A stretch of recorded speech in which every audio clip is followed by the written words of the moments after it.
చెప్పండి. సాధన చేయాలంటారు అంటే లైఫ్ లో ఏ స్టేజ్ లో స్టార్ట్ చేయాలి? ఎందుకంటే ఇప్పుడు భూమికి వచ్చిన తర్వాత బతకడానికి ఇక్కడ భూమిలో ఏమేమి చేయాలో అవి చేయాలి.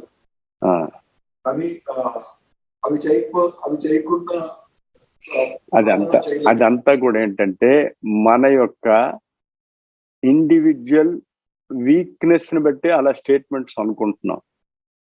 ఏ సమయంలో ఏది చేయాలో, ఏ సమయంలో ఏది చేయాలంటే హూ ఆర్ యూ?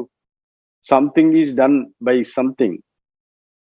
ఆల్మైటీ ఒక భగవంతుడు అని ఒక ఉన్నారా? ఒక అద్భుతమైన శక్తి ఉన్నదా? ఒక పవర్ ఉన్నదా? అది అందరిలో ఉన్నదా? దాని తాలూకా ఆజ్ఞను అనుసరించి ఇవన్నీ జరుగుతున్నాయి. కానీ మనం ఏం చేస్తున్నామంటే మనమే మన సంసారాన్ని మోయాలి, ఇది చెయ్యాలి కదా అని మనం అనుకుంటున్నాం. ఎలాంటిదంటే దానికి ఒక సామెత ఉంది, you are going on a train.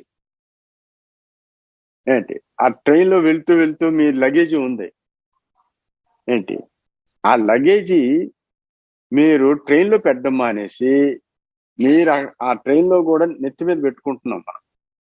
Individual lump of this సంసారం. సో అది మన నెత్తి మీద పెట్టుకుని ట్రైన్ లో వెళ్తున్నాం. When you come to know that your luggage and yourself is being carried by the train, why do you put your luggage on your head? ఏమంటారు? అంత ధైర్యం రావాలి. అంత ధైర్యం రావాలంటే అంతగా మన సాధన చెయ్యాలి, అంతగా మన మైండ్ కమిట్ అవ్వాలి. అలా అయితే కానీ లేకపోతే ఏంటంటే నేను చేయకపోతే ఎలాగా, ఎవరు చూస్తారు ఇదని. అలా అయితే కొంతమంది మహాత్ములు వాళ్ళు పుట్టుకతోనే మహాజ్ఞానులే కాకుండా వాళ్ళు బ్రహ్మచారులే సంసారం విడిచిపెట్టి పరోపకారం చేశారు. మరి వాళ్ళే అలాగే అనుకుంటే ఎట్లా?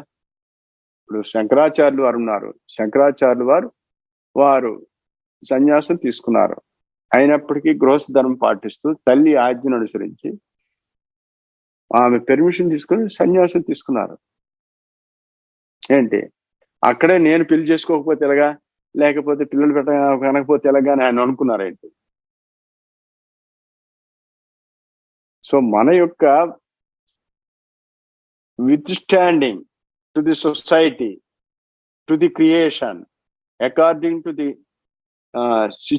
క్రియేషన్, మనం ఏంటంటే ఈ సృష్టికి అనుగుణంగా మనం ఎలా ఉంటున్నాము అంటే అర్థం ఏంటంటే totally depends upon your with standing. అంటే రెసిస్టెన్స్ పవర్, మెంటల్ ఎనర్జీ, మనకి ఎంత తట్టుకోగల స్థితి ఉంటే మనం అలా ప్రవర్తిస్తాం. లేకపోతే డెఫినెట్ గాను మన అన్ని కమిట్మెంట్సే. So all these commitments are coming with the commitment inside. మన బ్రెయిన్ లో ఎలా కమిట్ అయిపోతే అలా కమిట్ అవుతాం బయట. ఏమంటారు?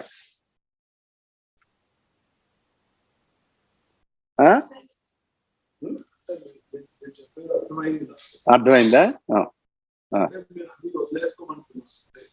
వదిలేసుకొని అనట్లేదు నేను. ఇక్కడ మా క్వశ్చన్ ఏంటంటే వదిలేసుకొని అనట్లేదు.